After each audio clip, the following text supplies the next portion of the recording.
Good evening, groovy citizens, and happy Saturday. So y'all, I am really late in the day with getting this video done, but that's just because I've had so much to do today.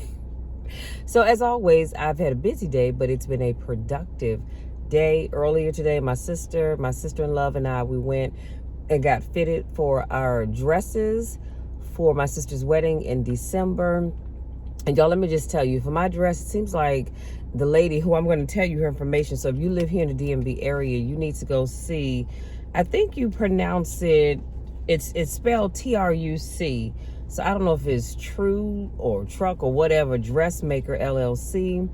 And they're in Langley Park, Maryland, Monday through Friday, 9 to 7, Saturday, 9 to 5, Sunday, they're closed. And I'm going to put her information in the description box, because when I tell you this lady is phenomenal, I need you to believe that. She is phenomenal. But because the good Lord did not bless me with a whole lot up top, she basically almost had to, I'm going to say, redo the dress, because it had to be pinned a lot on the sides, because I don't have a lot of chest and stuff, and I'm much smaller up top than I am with my waist, my hips and my behind. And so she's got to do a whole lot of nipping and tucking at the top to make that dress fit and take it up just a little bit, because, I'm average height. So even with the heel on, the dress was still just a little long, and I don't want to trip and fall over it. But when I tell you this woman is phenomenal, honey, I have her business card right here, and I'm going to put her information in the description box. If you're here in the DMV area, you want to go check her out. Now, before I go into today's topic, my eye color that I'm wearing, I just wanted to let you know that on the bottom of my bottom lid, I'm wearing Eyes on the Prize, and it's color 958, and it's by Il Makeage. I guess that's how you pronounce that name, but this is the packaging that it comes in. How cute is that? And then on the upper lid, I am wearing Mother Nature number 05, and this is Pressed Pigments eyeshadow by Naked Cosmetics, and it's just a simple package like this, and this is what the color looks like. So that's what I'm wearing. And y'all, I even put on a little mascara, and I felt like at first when I put it on, I felt like my eyelashes were sticking together. And so this mascara is by Ico of London, called Rock Out and Lash Out Mascara. Beatnik Black is what it is, and this is the packaging for that. So, and of course, my foundation and powder is the same as yesterday. So let's jump into today's topic, because I'm super excited. Today's topic is don't be talked out of greatness. I don't know who needs this, and I'm going to apologize up front, y'all, because y'all know how my sinus get to acting up. I took me some medicine, which is why I fell asleep early and didn't get this video done. But so if you hear me sniffling, that's why, because I don't have any tissue either.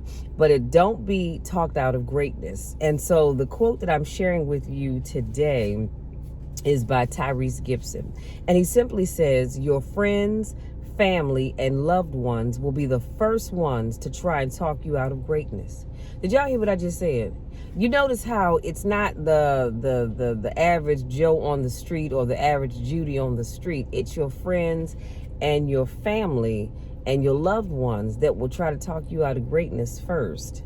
When you're ready to do something and try something new that's out of your comfort zone, that's out of your norm. So it's always the one you're dating, the one you're married to, the one that's in your family, your friends, and your immediate circle that will always try and talk you out of doing something special and significant.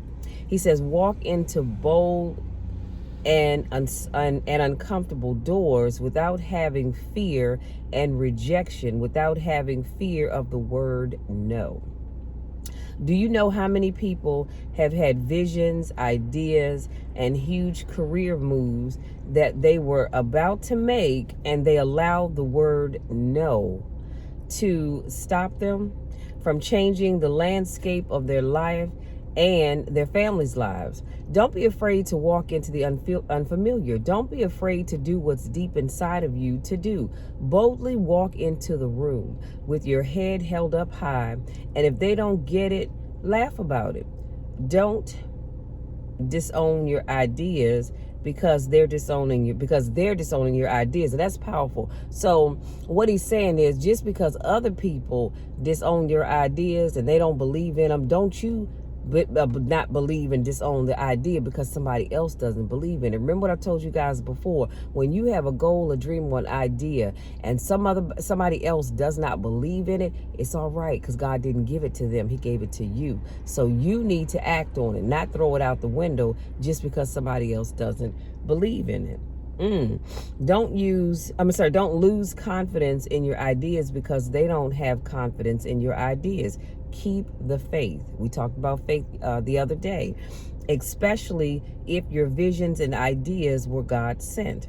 So how many times have you been at home watching TV and seen your vision and your idea? Think about that. How many times have you been at home and you saw your vision and your idea on television? He said that you've never moved on show up on television. You don't follow up.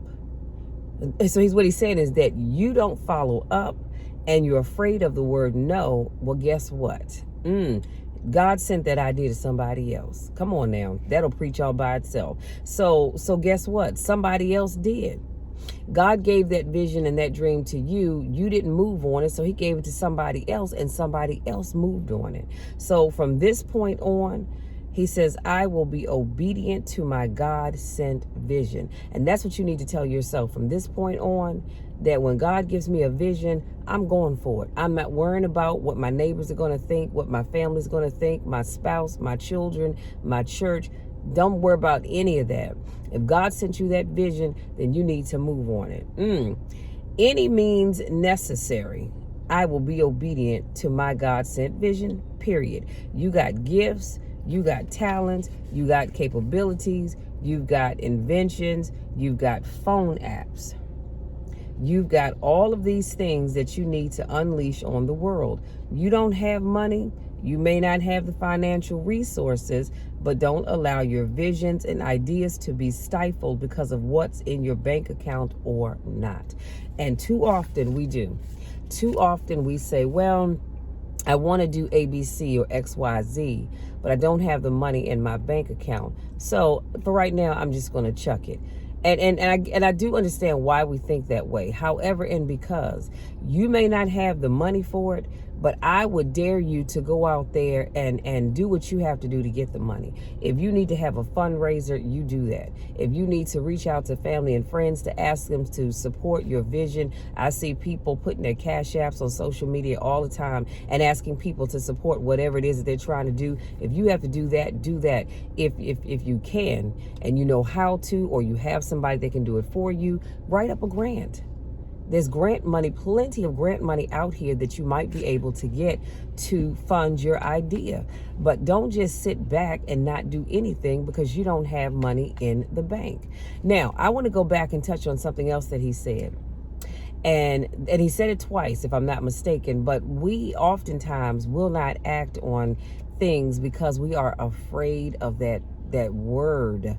I mean, it's such a small word, 2 simple letters, but we're so afraid of it because in our minds, it's a big word.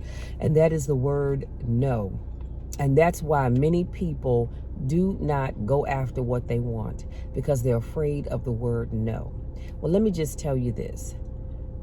We're going to receive a lot of no's in life before we get yeses, okay? How many times have you gone to purchase something and you were trying to get financing, and maybe the first place or the first couple of places you went, they said, no, unfortunately, we can't do it. And then you found someplace else that said, oh yeah, we'll do it. And maybe they said the interest rate would be a little high for you because based on your credit, or lack of credit, I should say, or your debt to income ratio. But guess what? They said yes. So what do? You go and you take that financing that you can get with a slightly higher interest rate because they said yes. You don't say, well, you know what? I'm not going to do it because this is going to be too high. Guess what? These 3 people over here said no. This person says yes. That's like throwing out the baby with the bathwater. if you don't take it, okay, the interest rate is not what you wanted, but guess what? They said yes. It's just like applying for a job. You're going to apply for jobs, and maybe the first few jobs you apply for, they're going to say no, and they say no by saying, sorry, we chose somebody else. Or sorry, you weren't the most qualified. And so they went with another candidate. That's really their nice way of saying no. So you don't say, well, I'm just going to stop applying for jobs. No, you keep on applying, because eventually you will get that yes from somebody. And it's the same thing with your goal, with dating. Let's talk about that. Let's say you see somebody that you find attractive and you're like, wow, I sure would like to get to know him or her. And you say, well, you know what, I'm not going to approach them because they're probably just going to turn me down. Well, guess what? You don't know that if you don't approach them, right? So why not approach them? If they say no, hell no, no thank you, or I'm taken, or whatever excuse they give you, it's okay. You just politely say thank you and you're going about your business. But at least you tried. Because here's the problem. If you never try, you're going to end up like Les Brown talks about, where he says that you didn't go after those goals and those dreams, and now here you are in your deathbed, and all the ghosts of those goals and dreams are standing around your bed saying, hey, we came to you, we were sent to you because only you could do something with us, and you didn't. So now we have to die along with you. So when you don't decide to go after what you want, and you're afraid of the word no, that's exactly what's going to happen to you. And I don't want that to happen to you, because I certainly don't want it to happen to me. And I'm going to try. Jesus Christ, there is a praying mantis on my window. Jesus, take the wheel. What in the world? Excuse me, y'all. I thought I saw movement. Let me see if I can show y'all real quick. It's right there. Y'all see that? And this thing is huge. Oh my God. I almost came up out of my skin. Lord help me. I digress. Oh, let me woosah for a minute. Oh, God, I hate creepy crawly things. Jesus. And it's like staring, too. Let me finish this video so I can get on away from me. I might have to crawl out on the passenger side. But anyway, I digress. What was I saying? The bottom line is, if you don't go for what you want, you're never going to know if you could have had it, because you were afraid of the word no. So I want you to stop being afraid of the word no and just go ask. What does the Bible tell us? Ask and you shall receive, seek and you shall find, knock and the door shall be open to you. You have not. The Bible even tells us that we have not. Why? Come on, somebody, because we ask not. So if you don't ask for what you want, you're never going to get it. Period, end of sentence. And I'm not telling you this to say that everything you ask for that you're going to get it, because you may not. That's just the way life is, but you'll never know if you don't ask. Now, let me touch on one other point real quick, and we're going to wrap this up. You have got to stop allowing the people that are closest to you, and sometimes they're going to be people that's not even close to you, talk you out of your goals, your dreams, and your ideas. And because here's what I've learned in life. A lot of times people will talk us out of things. Why? Because they didn't come up with the idea. And so they don't want you to be successful because they didn't come up with it. Sometimes they're going to try to talk you out of it because they want to steal that idea for themselves. And sometimes they're talking you out of it because they don't want anything out of life and they don't want you to have anything out of life. So what I need you to do is make sure that if you have goals, you have dreams, you have ideas, you have inventions, all of that good stuff, follow through with it.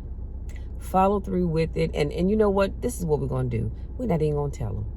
Sometimes you can't tell people your ideas. Sometimes you have to just keep your mouth zipped and keep that idea up here and in here and just go for it. And then once everything pans out, then let them see. Because if you tell people, they're going to try to talk you out of it. Not always, but a lot of times they will. So that's why I want you, when you have ideas, goals, and dreams, keep the zip. Just work on what you need to do and let them see what you have to offer. Now, to wrap things up, I need you to remember, or I want you to think about this question. How many times have you been at home watching television and seen your vision and idea that you never moved on show up on television? You didn't follow up and you're afraid of the word no. Well, guess what? He, meaning God, sent that idea to somebody else. Don't let that be you. You have a goal, you have an idea, you have a dream. I need you to move on it. because God gave it to you for a reason. And what I do know for a fact is that if he gives you something and you don't move on it, guess what? He's just going to move on to the next person.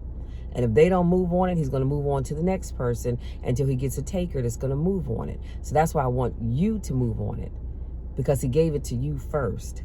And then remember this, from this point on, you tell yourself, I will be obedient to my God-sent vision. No matter what, you're not going to worry about getting the no's. You're going to just go out there and you are going to be obedient and do what God has called you to do. You're not going to worry about what people are going to say or what they're going to think, because what they say and think is none of your business anyway. You can't change it. So why worry about it? Move on it and make it happen. And see, here's also what I know, that God wouldn't have given it to you if he knew that it wasn't going to work out. He gave it to you because he knew that you could do it. And last but not least, from this point on, oh, I just said that already. So yeah, so we're going to be obedient, and by any means necessary, we're going to make things happen, you guys, because enough of that sitting back watching the world achieve their goals and dreams, and you're sitting back saying, dag, I had that idea. Dag, I wish I had went on and did that. We're not doing that anymore. This is a new day. Starting today, this is a new day, and we're going to do some different things, you guys, because I want to see you succeed. I truly want to see each and every one of you succeed. So having said that, that's my time, you guys. If you're new to watching my videos, I want to say welcome. Thank you so much for joining me today. If this is not your first rodeo, welcome back. Y'all know I miss you and I don't get a chance to see you. Go out there, enjoy the rest of your Saturday if you're going out, because the weather right now is 81 degrees, believe it or not. And it's a little breezy, but it's 81 degrees. So if you're going out to enjoy the rest of your Saturday, please do so responsibly. And y'all know what that means. Keep socially distancing yourselves, wearing your mask if you need to, wash your hands, and just be safe wherever you may go. If you're going someplace and nobody knows where you're going, that's a problem. I have to start putting that in there. Stop going places and nobody knows where you're going except the person you're going with. Always tell somebody where you're going to be, so in the event that something happens, somebody knows where you went, okay? And I mean that from my heart, because of something that happened recently with a member of my church who went missing because she had gone to visit family members in Virginia and nobody knew where she was for a couple of weeks because she didn't tell anybody. So always, always, always tell somebody where you're going, okay? Do that for me. Now, other than that, you all go out there, enjoy the rest of your Saturday, enjoy the rest of your weekend. My podcast, 9 times out of 10, instead of coming out today, will be out tomorrow, only because I haven't even recorded it. Have the notes done, but I just didn't get a chance to record it, so look for that tomorrow. And I will make sure that I put this dressmaker's information in the description box, and make sure you all reach out or go visit, because I'm trying to tell you, this woman is phenomenal, and she specializes in wedding attire, and it looks like formal attire period, but specifically wedding dresses. So go see her, y'all. She's reasonable and she's amazing. Other than that, y'all know the drill. You know my spiel. I love you all to the moon and back. And there is nothing, and I mean absolutely nothing, that you can ever do about it, because that will never, ever change. I love you all. I want you to succeed. I know you can succeed. So go out there and do it. Stop being afraid of the word no. Until Monday, take care.